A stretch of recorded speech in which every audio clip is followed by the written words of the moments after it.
अरिहन्ताणं नमो सिद्धाणं नमो आयर्याणं नमो वज्रायाणं नमो लोये सवसाहुणम् ऐसो पंचणमो यारो सव पाव प्रणासनो मंगलाणंच सवेसिं परमं हवै मंगलम। आज तो हम एक दूसरा प्रसंग ले रहे हैं जो पौराणिक प्रसंग में वर्तमान में जो आज का दिन कुप्रथा के नाम से जो चलता है, अपने पुराणों में भी कई जगह उसका उल्लेख आया है, जिसमें देखा जाए तो ज्ञानानंद श्रावकाचार्य में ब्रह्मचारी रायमल जी ने भी उसके बारे में छोटी सी एक झलक दी है। आज जो कुप्रथा चल रही है ये वास्तव में कोई पर्व नहीं है। आज उसके बारे में हम आपसे चर्चा करेंगे कि ये त्योहार लौकिक जन भी अच्छा नहीं मानते, लेकिन क्या रूढ़ी चलकर आई है ये आज हमें पता लगेगा। जैन धर्म के परिप्रेक्ष्य में लौकिक जन भी त्योहार नहीं मानते, और आश्चर्य की ये बात है हम वीतरागी के अनुयायी होकर के भी इनमें लुभाते हैं। उपदेश रत्नमाला में पंडित जी लिखते हैं, होली आदि पापों को चलाने वाले पर्व है, इसका नाम लेने से भी जीव को पाप भाव हो जाते हैं। अतः ऐसे पर्व की तो हमको अनुमोदना भी नहीं करनी चाहिए। होलिका की कहानी होली नाम प्रारंभ हुआ है। आपने आज तक शीलवानों की कहानी तो बहुत सुनी होगी, कथा सुनी होगी, शीलवान सतियों की भी कहानी सुनी होंगी। जैसे सुदर्शन सेठ हुए, ऐसे महापुरुष अनेक हुए। सतियों में हमने कल सीता सती की कहानी भी सुनी थी, ऐसी महासती बहुत हुई। सतियों के शील का प्रभाव तो अनेक कथाओं में आपने देखा होगा, लेकिन शील भंग का फल क्या आता है उसकी आज ये कथा आपको सुनाएंगे। देखो भैया, आज की ये कथा बहुत ही मार्मिक है। गंभीरता पूर्वक इस कथा का श्रवण करना, उपयोग की एकाग्रता रखना। उतना आगे आओगे उतना उपयोग आपका लगेगा। जैन पुराणों की मंगलमय गाथा गाते हैं, कैसे चली होली की प्रथा हम तुम्हें सुनाते हैं। सुनो जी।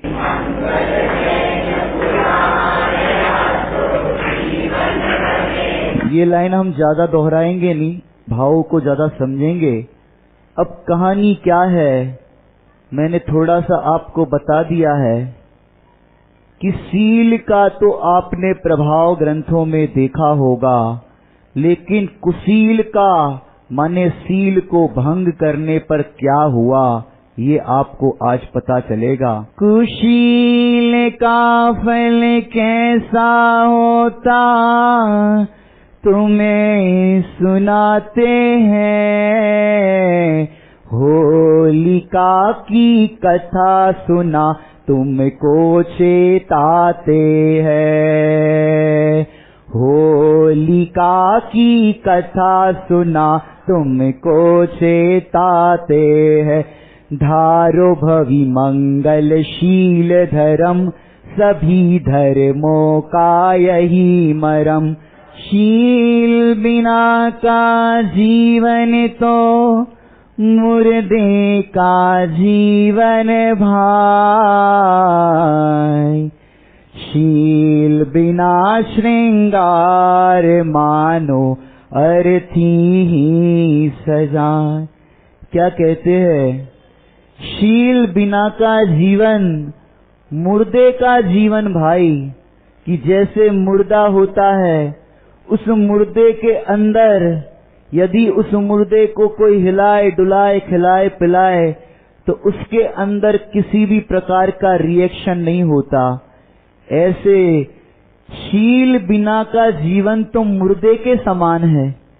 ये मनुष्य पर्याय प्राप्त की और उस पर्याय में तुम्हारे जीवन में शील नहीं पाया तो क्या किया? शील बिना श्रृंगार मानो अर्थी ही सजाई, कि शील ऐसा है और उसके बिना श्रृंगार करो मानो अर्थी सजा दी। अर्थी समझते हो जब लेकर के जाते हैं तो क्या है शील? शील ही श्रृंगार प्रशंसा सुरगण करते हैं। होलिका की कथा सुना तुमको चेताते हैं। धारो भवि मंगल शील धर्म सभी धर्म।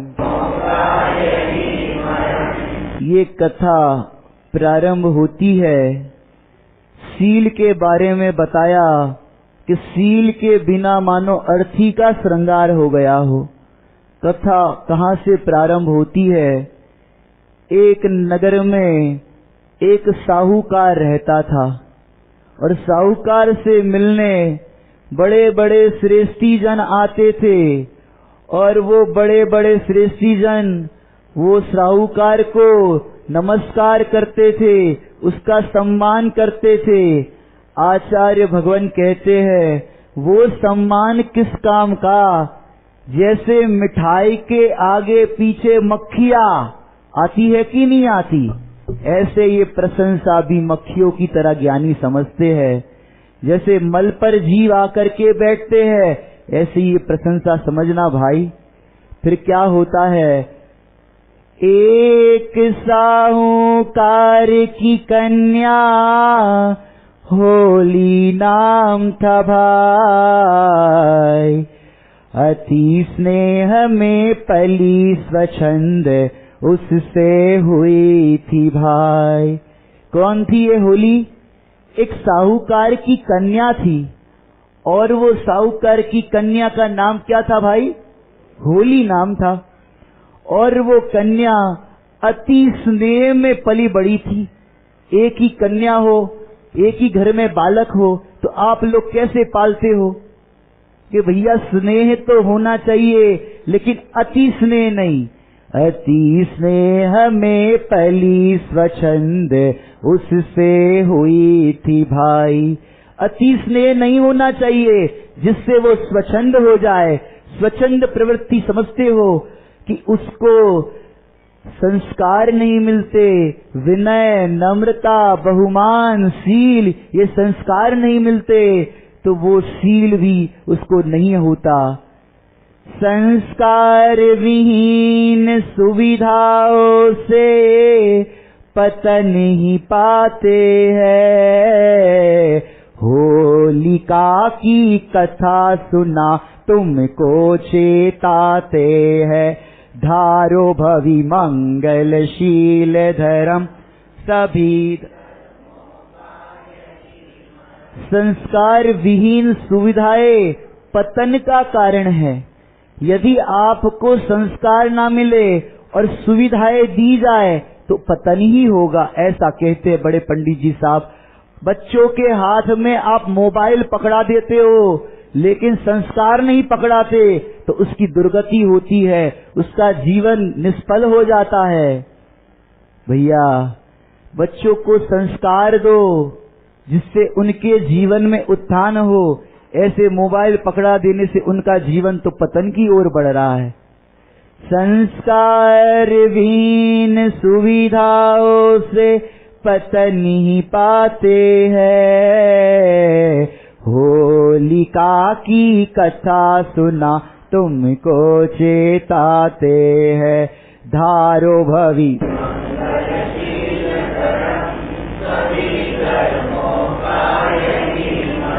और आजकल एक परंपरा भी ऐसी हो गई है, लोगों के घर में बड़े बड़े मकान होते हैं और उन मकानों के अंदर सबके पृथक पृथक कमरे होते हैं।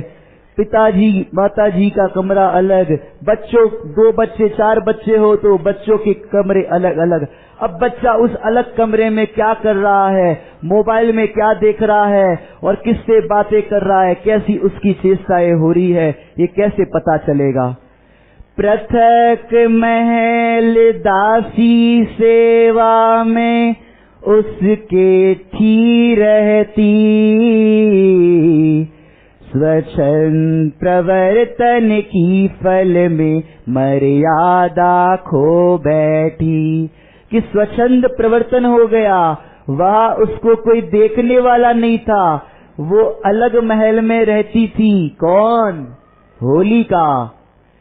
चाहे जहां आना जाना, चाहे जो करना, कोई रोक टोक करने वाला नहीं था।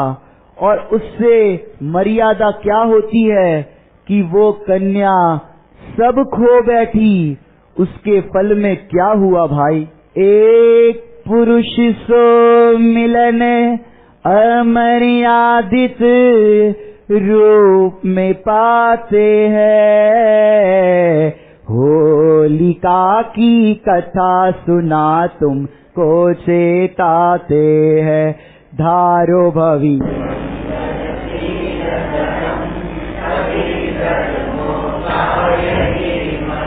हमने अभी अभी बताया, सील बिना का जीवन भैया मुर्दे का श्रृंगार है।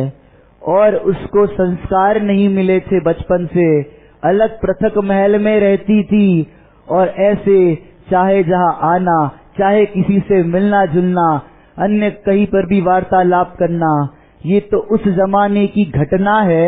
उस जमाने में माता बहनें तो अपना पल्ला ढक करके रखती थी, मर्यादा में रहती थी, सड़क पर चाहे कहीं पर नहीं जाती थी, ऐसी तो थी। लेकिन उस काल के घटना में भी क्या हुआ, फिर क्या होता है? उस पुरुष संग में शील गवाया, उसने दुखदाई,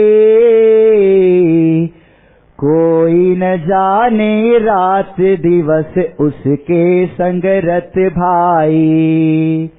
दासी उसका संयोग करते हुए सुपाते हैं।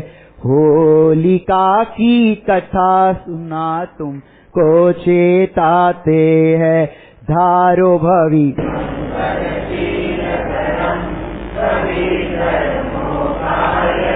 ये होलिका के साथ ऐसा क्यों हुआ भाई?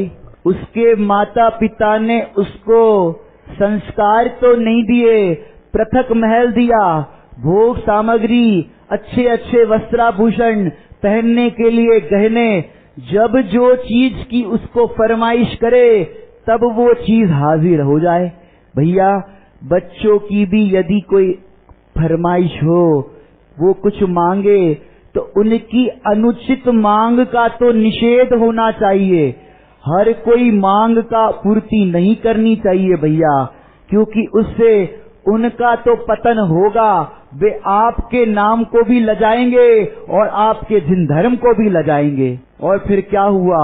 उसने, उस स्त्री ने, होलिका ने किसी पर पुरुष के साथ मिलन किया, व्याभिचार किया और उसके कारण वो दिन रात उसमें रत रहती थी, पापों में लिप्त रहती थी और दासी उसका सहयोग करती थी। देखो भाई कैसा होता है। सखी सहेलियों के भरोसे छोड़ते बच्चे को भाई। आप लोग भी क्या करते हो? अपने बच्चों को सखी सहेलियों के भरोसे, पड़ोसियों के भरोसे छोड़ देते हो। लेकिन भैया इससे क्या होता है कि जिनके संग वे रहेंगे वैसे ही तो उनको संस्कार मिलेंगे। सब सुविधा दे पर ना लखते जीवन उनका भाई। होलिका की कथा सुना तुमको चेत धारो भवी।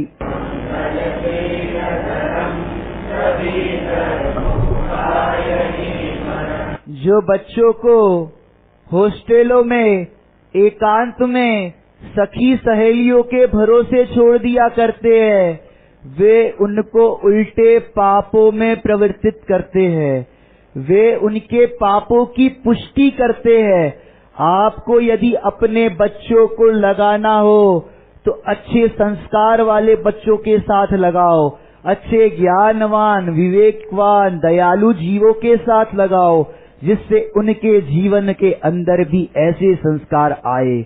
आपको लगता है जगत में जो सारी विधाएं होती है उस विधाओं में बच्चे आगे बढ़ेंगे तो आगे बढ़ेंगे। यहाँ पर बड़े पंडित जी साहब की स्वानुभव पत्रावली के अंतिम पृष्ठ पर लिखा है, लोग तो भोगों और फैशनों में होड़ लगाते हैं और मानते हैं हम कुछ आगे बढ़ गए। यदि आपको भी किसी के साथ होड़ करनी हो तो धर्मी धर्मात्मा आराधक जीवों के साथ करो, तो आपका पतन नहीं उत्थान होगा। फिर वे योग्य अयोग्य ना समझ ऐसे ही दशा को लहते हैं कि भैया बच्चों को ऐसे स्थान पर ना भेजो कि योग्य अयोग्य का भान न रहे, जिससे उनकी दशा बिगड़े। लेकिन किसके साथ रखो बच्चों को? योग्य अयोग्य का ज्ञान कराए उनके साथ रखो, कि जो उनको योग्य अयोग्य का ज्ञान कराए उनके साथ रखो। अपने बच्चों को हिंसा अहिंसा का विवेक सिखाए उनके साथ रखो, कुधर्म धर्म का विवेक सिखाए उनके साथ रखो, ज्ञान अज्ञान का बताए देव कुदेव का बताए उनके साथ रखो अपने बच्चों को। आपने योग्य सुविधाएं तो दे दी लेकिन धर्म के संस्कार नहीं दिए तो क्या होगा?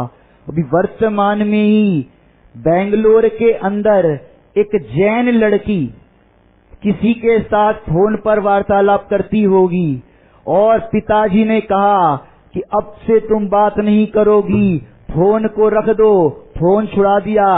और माताजी और उसके परिवारजन गए थे पांडिचेरी और उसको इतना क्रोध आया, वो इतनी आकुलित हुई, उसने अपने पिता को ही मार डाला। बोलो ये काय का कारण हुआ? जैन की घटना है ये। कितनी उम्र होगी? कम से कम 14-15 साल होगी, ज्यादा नहीं होगी।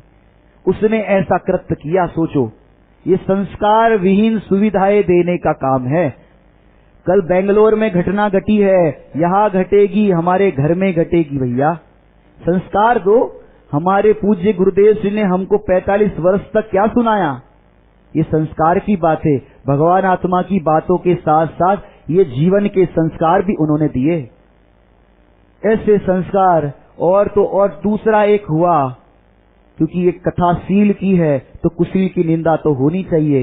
एक घटना हुई हनी ट्रैप के नाम से कि उसमें 4 महिलाएं पकड़ी गई। किस काम के बारे में?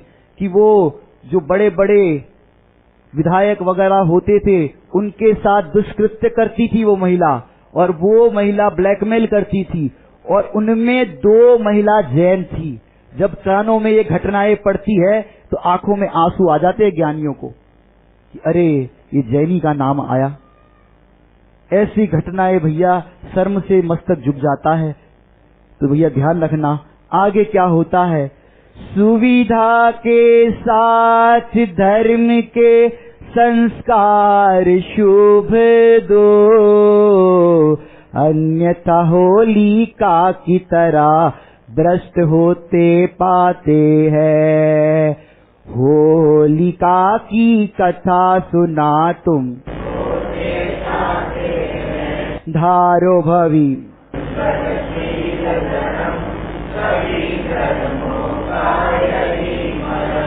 और क्या हुआ? वो होलिका क्या करती थी? मात पिता सो दासी कुछ भी नाही कहे। स्वच्छंद प्रवर्तन करती थी, अपनी दासी के साथ पृथक महल में रहती थी, अब वो क्या कर रही है वो तो स्वयं जानती थी और उसके साथ रहने वाली दासी जानती थी। ऐसे ही भैया माता पिता को पता नहीं होता बच्चे क्या कर रहे हैं, कहाँ जा रहे हैं, किसके साथ घूम रहे हैं, क्या कर रहे हैं, ये माता पिता नहीं जानते, लेकिन उनके साथ रहने वाले मित्र जानते हैं। यदि अपने, एक राइटर ने लिखा है, यदि अपने बच्चे की पहचान करनी हो तो उनके मित्रों से करो, उनके जैसे मित्र होंगे वैसा ही चरित्र आपके बच्चे का बनेगा। यह किसी से कह ना दे ऐसा विचार वो तो लाती है, होलिका की कथा सुना धारो भवी।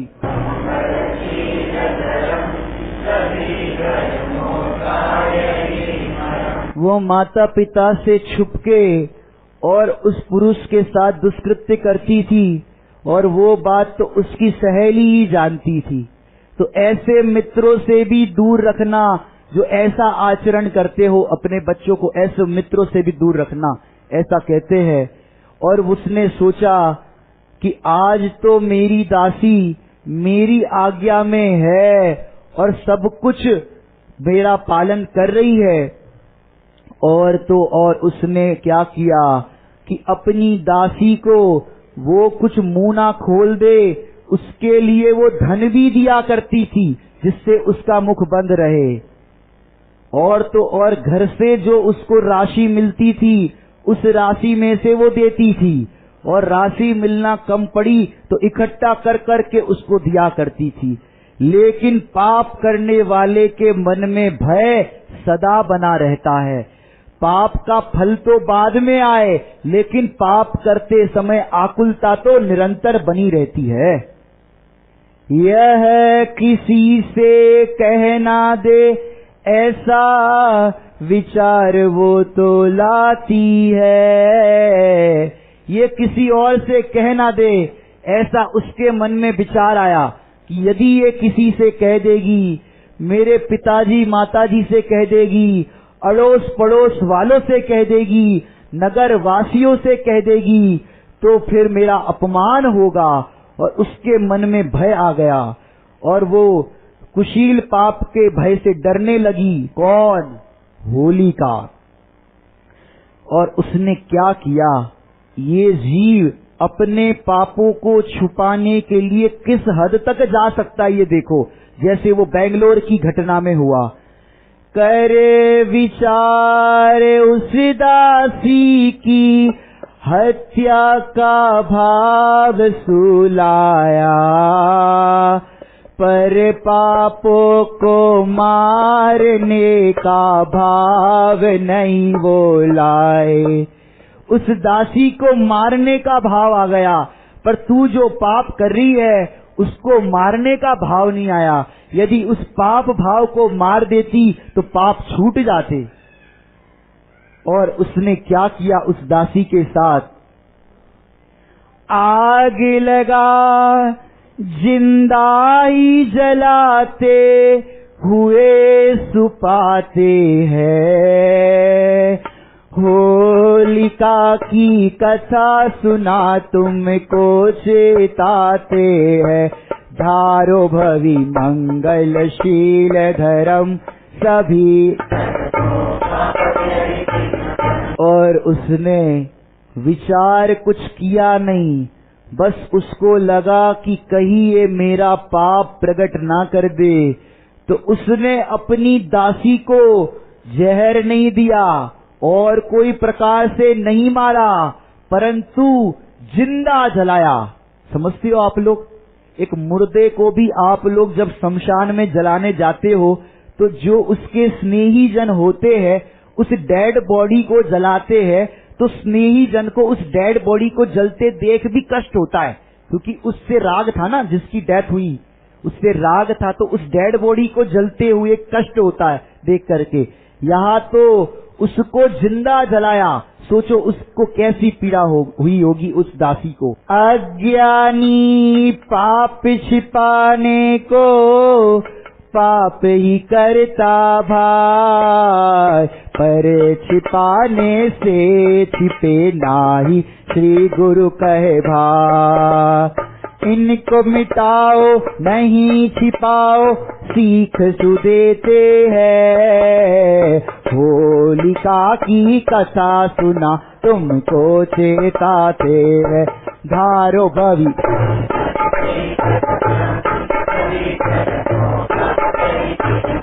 यहाँ पर अज्ञानी एक पाप को छिपाने के लिए कितने पाप करता है।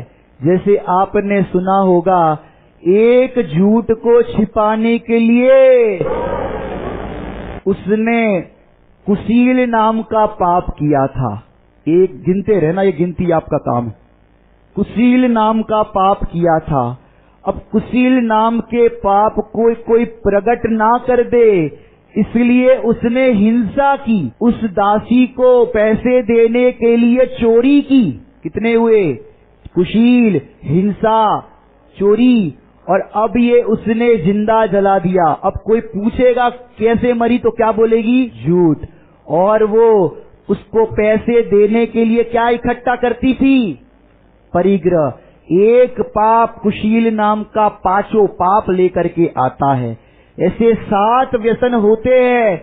वो 7 व्यसन भी एक व्यसन जिसको आया उसको 7 व्यसन के नाम आपको पता है भैया? नहीं पता तो बता देते हैं। बड़े पंडित जी साहब उसको थोड़ा सा कहानी के माध्यम से बताएंगे, समझ जाओगे आप। एक राजा था और उस राजा की प्रजा के अंदर सब निर्विघ्न रूप से, सब न्याय नैतिकता से रहते थे। लेकिन कोई दूसरे नगर से कोई व्यक्ति आया और उसने क्या किया कि उसने एक शिकार किया, पशु को मारा। जैसे ही पता चला, मंत्रियों को या सैनिकों को पकड़ करके राज दरबार में लाए। राजा ने पूछा इसका अपराध क्या है? तो उसने कहा साहब मैंने शिकार किया है। कितना नंबर हुआ? शिकार। शिकार क्यों किया? सब मांस खाते हैं तो शिकार तो करना ही पड़ता है। कितने हुए? अच्छा तुम मांस भी खाते हो? कि साहब क्या करे, शराब पीते हैं तो मांस तो खाना ही पड़ता है। शराब भी पीते हो तो साहब क्या करे, वेश्या के वहां जाते हैं तो शराब भी पीनी पड़ती है। वेश्या के वहां भी जाते हो, साहब क्या करे, कभी कभी पर स्त्री नहीं मिले तो वेश्या के वहां भी जाते हैं। कितने हुए? पर स्त्री सेवन भी करते हो। हाँ साहब क्या करे, हमको चोरी का धन ज्यादा आ जाता है तो वो करते हैं। अच्छा चोरी भी करते हो तो कितने हुए? अच्छा चोरी भी करते हो, साहब क्या करे, जुए में पैसे हार जाए तो फिर चुकाने के लिए चोरी करनी पड़ती है। एक व्यसन 7 व्यसन को लेकर के आता है भाई, ये तो याद रखने के लिए शैली है। ऐसे एक पाप को छिपाने के लिए भैया 5 पाप हो गए। और क्या हुआ? पर ये हो गया, जब सब लोग कहने लगे दासी को किसने इसे जलाया। सब लोग पूछने लगे कि दासी को किसने जलाया। अब वो क्या कहेगी? मैंने जलाया। अब वो झूठ बोलेगी। कह दिया भोजन बनाते हुए जल गई वो तो, और मरण कर व्यंतरी हो गई देखो दासी तो। इसको जला दिया था जिंदा, मरण हो गया। नगरवासी ने पूछा भैया कैसे मरी? तो बोले वो तो भोजन बना रही थी, उस समय मैं नहीं थी और ये तो जल गई, हमें नहीं पता कैसे जली। और वो मर करके क्या बनी? अब अग्नि में दाह में जल रही थी तो व्यंतरी कैसे बन गई? माने देव पर्याय में कि भैया हो सकता है पहले उसका गति बंद हो गया हो, या तो उसके उस समय कुछ मंद कषाय के कोई परिणाम हुए हो, तो इस कारण से वो व्यंतरी देवी हुई। हाँ, पूर्व अभ्यंतरी देवी हुई तो वहां तो उनको अवधि ज्ञान हो जाता है। अब सुअवधि को अवधि आप लगा देना। पूर्व का अब उसको स्मरण होता है, पूर्व का सुमरण कर क्रोध में भरी सुपाते हैं। होलिका की कथा सुना सुनो।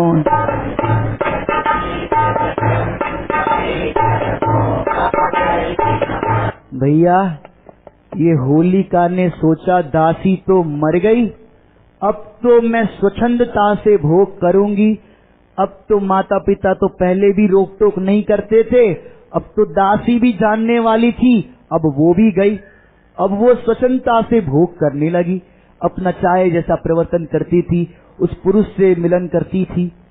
लेकिन भैया ऐसा व्याभिचार करने वाला, पाप करने वाला, उसकी दशा देखो कैसे नरक और तिर्यंश की योनि में जाएगा, कैसे कैसे फल उसे भोगने पड़ेंगे, ऐसा पुराण हमारा कहता है भैया।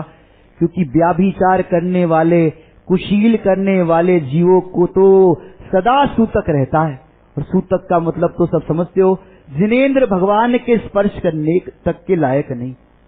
तो ऐसा तो उसका होता है, और वो स्वच्छंद प्रवर्तन करने लगी, उसको कोई रोक टोक करने वाला नहीं था। भैया महापुण्य का उदय हो जब आपको कोई टोकने वाला मिले।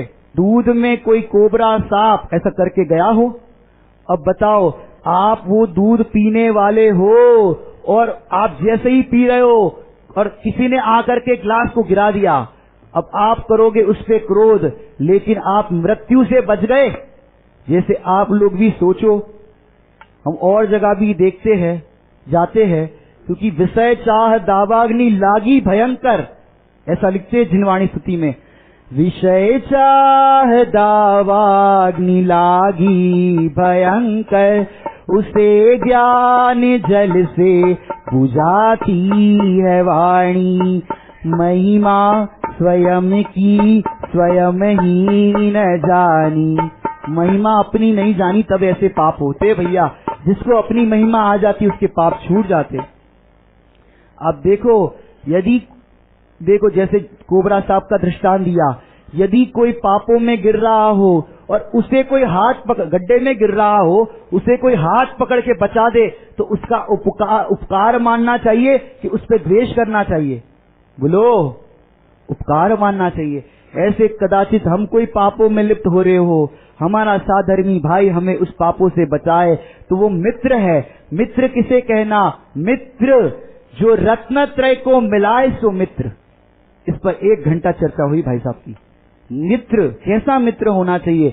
हमारे पुराण में तो ऐसे मित्रों की चर्चा है कि जो पूर्व भव में दोनों साथ साथ थे, और फिर कहा स्वर्ग में साथ साथ आ गए, और फिर कहा जो भाई पहले जाएगा मनुष्य लोक में, कदाचित वो भोगों में लग जाए, विषयों में लग जाए, तो दूसरा भाई जो स्वर्ग में है आकर के उसको संबोधन करे। ये नागदत्त मुनिराज की कथा में ऐसा आता है। तो भैया ऐसी परंपरा है, तो साधर्मी के सहायक होते हैं। यदि कोई आपके दोष भी बताए तो उसका उपकार मानना कि आप तो अनंत गति भ्रमण से 4 गति 84 लाख योनि के परिभ्रमण से बच गए, उल्टा उसको दोष मत देना, तुम अपना काम करो हम अपना काम करते हैं। अरे ऐसा तो मुनिराज कहते हैं, तुम अपना काम करो हम अपना काम करते हैं, ऐसा तो उनके मुख से शोभा देता है। और उसको अपमान ना हो जाए ऐसा होलिका के अंदर भय था, इस कारण से उसको जिंदा जलाया था। अब वो होलिका को जो दासी ने जलाया वो व्यंतरनी हुई, व्यंतर जाति की देवी हुई, और वो देवी ने अवधि ज्ञान लगाया, कुअवधि लगाया कि मेरी मृत्यु कैसे हुई थी, क्या हुआ था। और जैसे ही उसने वृतांत जाना तो वो क्रोध से भर आई, अच्छा तो इसने मुझे जलाया था, आग से जलाया था, और वो क्रोधित हो गई और उसने सोचा अब तो मैं इसका बदला लूंगी, उसको ठीक करूंगी। लेकिन ज्ञानी कहते तू क्यों ठीक करने का सोच रही है?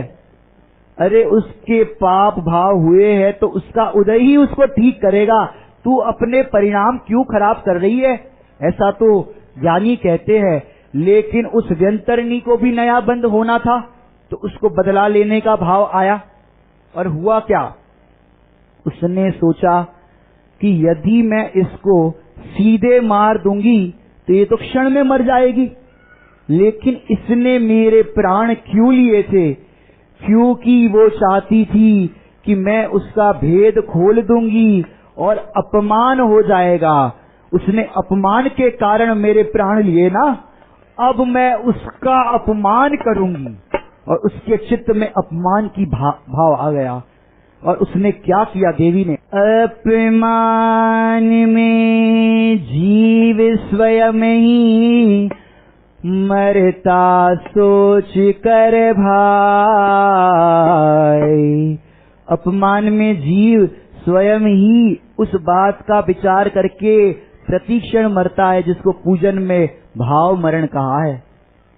और उस देवी ने क्या किया? व्यंतरनी ने प्रत्येक घर में भयानक आवाज कर रही बाई, होलिका की कथा सुना।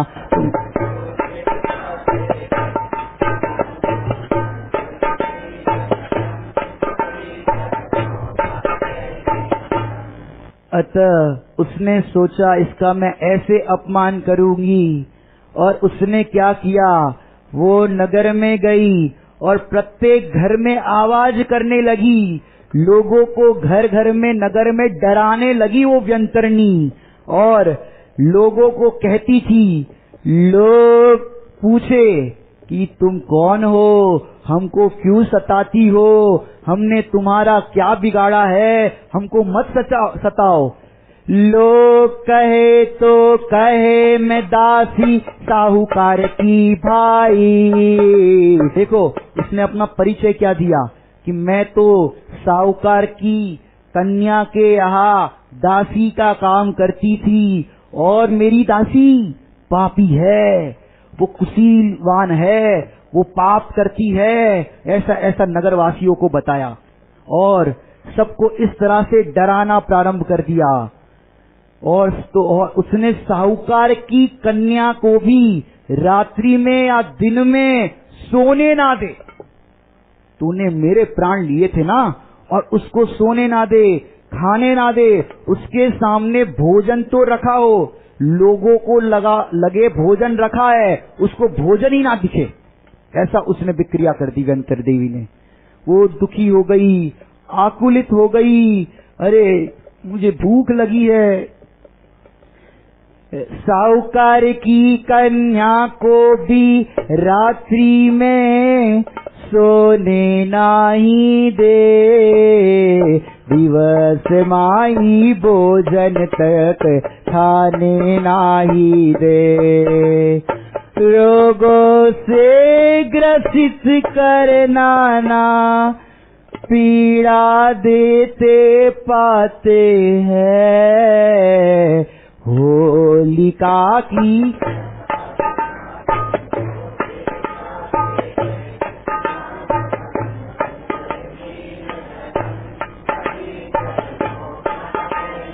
उसने विक्रिया से उस कन्या को भी सताना प्रारंभ कर दिया। खाने ना दे, वो सोने ना दे, उसको हर समय दुखी करे, आकुलित करे, चाहे जैसी डरावनी आवाज करे। वो इस तरफ जाए तो वो सामने आकर के कहे तूने मुझे मारा था, अब मैं तुझे मारूंगी। जिस दिशा में जाए हर दिशा में वो उसे सताए।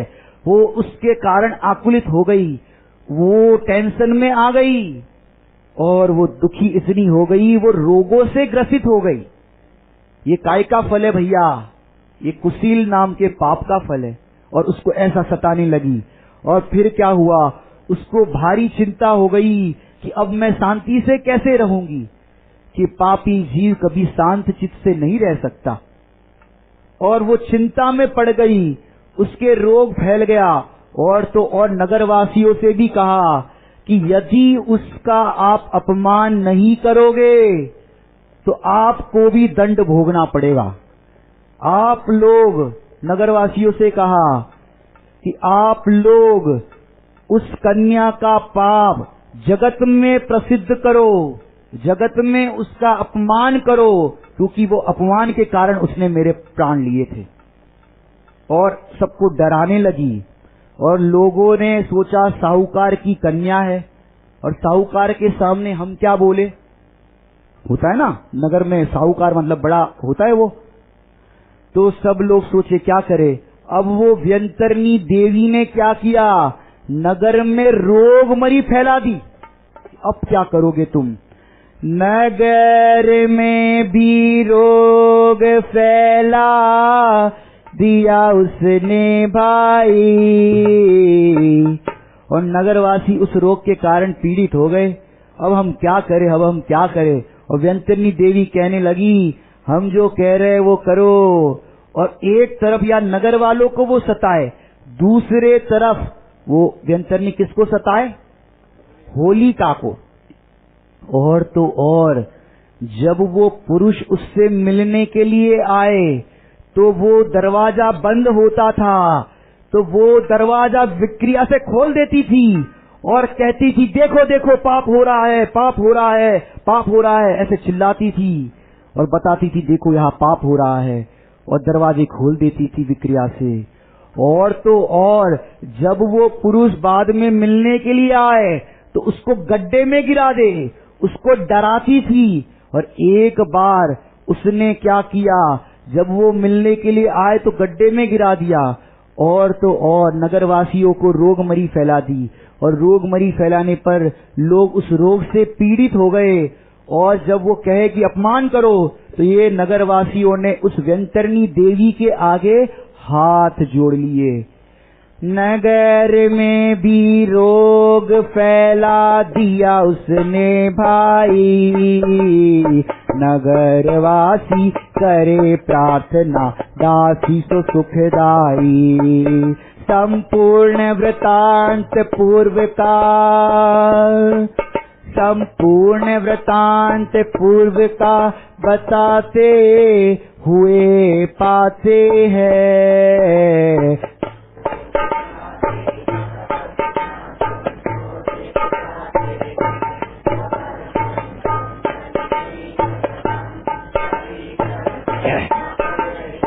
और तो और नगरवासियों ने प्रार्थना की कि हे देवी आप हमको क्यों कष्ट देती हो, हमको तो इन रोगों से मुक्त करो।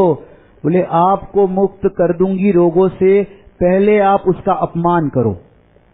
अब नगरवासियों से कहा, और कैसे, जगह जगह इसका अपमान करे करो अरे भाई, काष्ठ की होली अग्नि माही जलाओ भाई। जैसे आज की दुनिया में आपने देखा होगा, कोई यदि नेता वगैरह के देखे होंगे आपने, पुतले जलाते हैं। कभी कोई बात हो जाती है, कोई स्टेटमेंट गलत दे देते हैं तो उन नेताओं के पुतले जलाए जाते हैं। तो उसी प्रकार उस होलिका का भी कहा, एक काष्ठ का पुतला बनाओ उसका और उसको जलाओ। काष्ठ की होली अग्नि माही जलाओ भाई। और क्या करो, उसका अपमान करो, ये होलिका है, होलिका है। जैसे नेताओं के नहीं कहते ये है, उसका वैसा ही मुख बनाते हैं। और फिर क्या करो, जला करके काष्ठ का पुतली जला करके क्या करो, नाचो गाओ सबको बताओ तो ही हम तजते हैं। नगरवासियों से कहा तो हम इस रोग से मुक्त करेंगे, और आप नाचो गाओ, इसका अपमान करो। नगरवासियों को वैसा ही करते हुए भाई। नगरवासी क्या करे, रोग से पीड़ित थे, उसने काष्ठ की होलिका बनाई, जलाई और सब नाचने गाने लगे। और नगरवासियों को वैसा ही करते हुए देखा। व्यंतरी प्रकट सब सो कह रही थी भाई। और ऐसा सब व्यंतरी कह रही थी पूरे नगरवासियों से, सुने वृतांत होलिका अग्नि में जलती पाते हैं। और इस अपमान को वो होलिका सहन नहीं कर पाई, और जो काष्ठ की होली जलाई थी उसी होली के अंदर वो होलिका ने अपना समर्पण कर दिया देह का, और उस होली में वो होलिका जलने लगी। मरण कर वह तो गई नरक ठान माही, पापों का फल कैसा होता देखो प्रत्यक्ष भाई। भैया पापों का फल, कुशील का फल कितना बुरा है, इसको प्रत्यक्ष देखो। और गुरु क्या कहते हैं, अत त्याग इनको श्री गुरु वर समझाते हैं।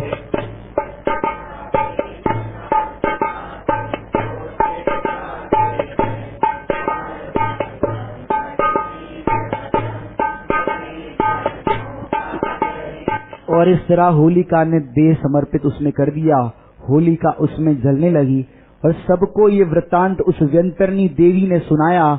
सबको बताते हर वर्ष यही घटना को, पूरा देश सब ही ऐसा करते हुए सुपाते हैं। रूढ़ी सु वही वर्तन आज तक चलता, रूढ़ी सु वही वर्तन आज तक चलता। आज तक ये वर्तन चल रहा है।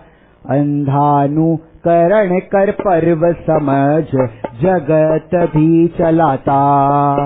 उनको तो बता दिया ऐसे ऐसे रोज हर बार करो, वो तो थी कुशील की निंदा के लिए एक प्रतीक के रूप में उनने बताया था व्यंतरनी ने, लेकिन लोगों ने रूढ़ी पकड़ ली, भाव समझा नहीं, किसी को कोई कहानी, किसी को कोई कहानी। मात्र रूढ़ी है गुरु तुमको समझाते हैं, होलिका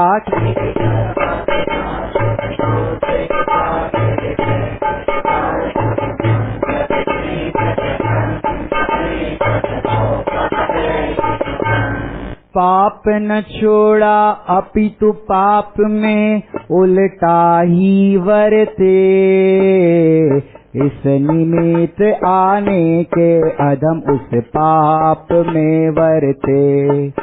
ये खोटा निमित्त आ गया, खोटी रूढ़ी चल गई। अब एक घड़ा उल्टा रखते हैं तो अब हुआ क्या, नाचने गाने के लिए कह दिया तो लोगों ने गुलाल लिया, किसी पे डाला, किसी ने किसी पे डाला, तो इसकी भी एक परंपरा चल गई, रंग डालो। माच समान भाभी पर रंगादि डालते पाते हैं, होलिका की है।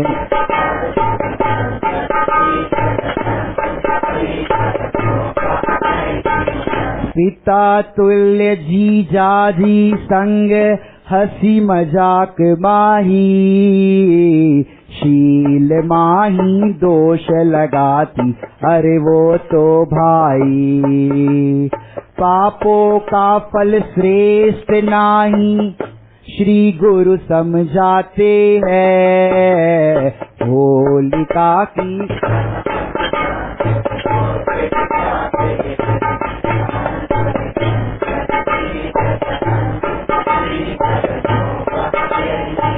आपको कहानी से तो पूरा भाव ख्याल में आ गया होगा कि किस तरह से ये होली नाम की रूढ़िवाद और जगत में कैसे ये होलिका का चलन चल गया। लेकिन यदि हम उसी रूढ़ी के चक्कर में आकर के हम भी उसी लाइन में चलेंगे तो भैया पापों का ही बंद होगा। हम तो शिक्षा ग्रहण करें, सील का पालन करें, कुशील का फल जान करके उस कुशील का त्याग करे। भैया अपने बच्चों को संस्कार दो, सुविधाएं तो हमने बहुत दी, यदि संस्कार नहीं दिया तो ऐसा पतन होगा जिससे हमारे जिन धर्म हमारे गुरुदेव जी उनका नाम भी लजाएगा। भैया ऐसा मार्मिक यहाँ पर होलिका की कथा के अंदर हमको उपदेश मिला है। और इस होलिका के अंदर ये भी साथ में ध्यान रखना, इसके कारण हम तो सोचते हैं हम तो क्या करें, एंजॉय करें, रंग डाले, ये करे वो करे, पानी में जाए, घूमे फिरे। भैया ये पापों का प्रवर्तन है। पानी की एक एक बूंद में वैज्ञानिकों ने बता दिया 36,450 जीव है। सर्वज्ञ परमात्मा तो असंख्यात जीव कहते हैं। ऐसे अनचने पानी में उन जीव राशि को मत मारो भैया। जैसे आप जीव हो वैसे वो जीव है। स्वामी जी तो कहते थे उसमें हमारे भूतकाल के अनंत माता पिता है और तो और भावी सिद्ध है। भैया इस जान करके ध्यान रखना, ये फूल वगैरह से ये गुलाल आदि रंग बनते हैं, उसमें कितने जीव राशि मरती है, कितने जीवों का घात होता है, उसका समझ करके उसका त्याग करना। इस तरह से हमने होलिका की कथा का वांचन किया। एक दो बातें और भी बतानी है आप लोगों को, मैं एक दो दिन से कहना चाह रहा था। अभी एक आध घर में भोजन करने गए तो प्रसंग में बना कि आप लोगों के घर में जब सिलेंडर आता है तो क्या करते हो आप लोग? सीधा वो सिलेंडर वाला आपके घर में किचन में घुस जाएगा, रख देगा, ऐसा होता है। चलो वो कदाचित अंदर ना भी आए, आप उस सिलेंडर को डायरेक्ट रख लेते हो। वो सिलेंडर जानते हो कहाँ कहाँ जाता है, किन किन घरों में जाता है, लोग उस पर क्या क्या रखते हैं, सोच सकते हो आप लोग? जो ये सब कुछ भी होता है वो भी उस पे रख लेते हैं। जैसे आप लोग कोई चीज नहीं रखते हो उसके ऊपर, स्टैंड के ऊपर वो जो राउंड होता है आप रख लेते हो, वैसे वो लोग उस पे वो रख लेते हैं। और तो और शादी होती है जहाँ पांडाल होता है, रसोई बनती है, वहां कुत्ता बिल्ली आकर के ये भी कर लेते हैं, उसको कोई धोता नहीं है। लेकिन हमारा चौका ऐसी अशुद्ध चीज से अपवित्र ना हो, तो आप उसको घर में जब भी लाए तो उसको बढ़िया अच्छा धो करके पोछे से पोंछ करके फिर लाए। और चीजों को तो कोई छू ले तो हम वो बर्तन तपा लेते हैं, इसको मत तपाना, नहीं तो आप तप जाओगे। एक बात ये हुई। दूसरी एक अच्छी बात बताने का भाव होता है, इसको तो चरणानियों के खाते में मत लो, ये विवेक वाला टिप्स है, दिमाग लगा के विवेक लगाने का टिप्स है। दूसरा एक बताओ, ठंडी के दिनों में आप लोग कंबल या रजाई ओढ़ते हो, चादर ओढ़ते हो? तो चादर आप लोग ओढ़ लेते हो, अब मेरे पास अभी कुछ है नहीं कि आप ओढ़ लेते हो, रुमाल देना, आप लोग ओढ़ लेते हो। और ओढ़ लेते हो तो फिर क्या होता है, फिर दूसरे दिन क्या, उसको तो घड़ी करके रख लिया आपने ओढ़ने के वस्त्र को, जैसे ये चादर है या रजाई है, धाबड़ो तुम्हारा, तो उसको आपने ऐसा उसको आपने ओढ़ लिया मुंह पे। एकदम ठंड के दिनों में कैसा ओढ़ते हो, मुंह पूरा ढक लेते हो ना, मोढ़ू ढाकी दो અને ઢાક્યા પછી એ વાળીને સવારના મૂકી दो। और फिर क्या करते हो, दूसरे दिन, क्योंकि रात को यदि आपको जाना पड़ा लघु शंका, तो आप जाते हो लघु शंका, पैर धोते हो, बोलना मत नहीं तो, और पैर तो आपने धोए नहीं, और वही पैरों से आप बिस्तर में आए और बिस्तर में आकर के फिर पुनः सोए और आपने वो जो भी धावड़ा था वो ओढ़ लिया। अब दूसरे दिन आपको पता नहीं कौन सा मुंह पे था कि कौन सा पैर पे था, अब जो ये वाला था आपके मुंह पे आ गया। ये विवेक वाला टिप्स है। तो कदाचित ऐसा, अब अपने में हो तो निकाल देना, ऐसा अगर हो तो आप एक लक्षण, मेरा गाथा चल रही है सुबह, लक्षण से पहचान करना, तो लक्षण ध्यान में रखना, प्रज्ञा चली वहां भी पटकना है, यहां भी पटकना है। लक्षण क्या है कि जो भी धाबड़ा या चादर हो तो उसके अंदर ऐसा गांठ लगाने का, और गांठ लगाओ वो गांठ वाला पोर्शन ओढ़ने का, दूसरा वो नीचे वाला पोर्शन नहीं ओढ़ने का, नहीं तो वो ये वाला आपके मुंह पे आ जाएगा। ये तो विवेक वाला टिप्स है। ऐसे टिप्स आपको समय समय पर मिलते रहे। ओम नमः सिद्धि।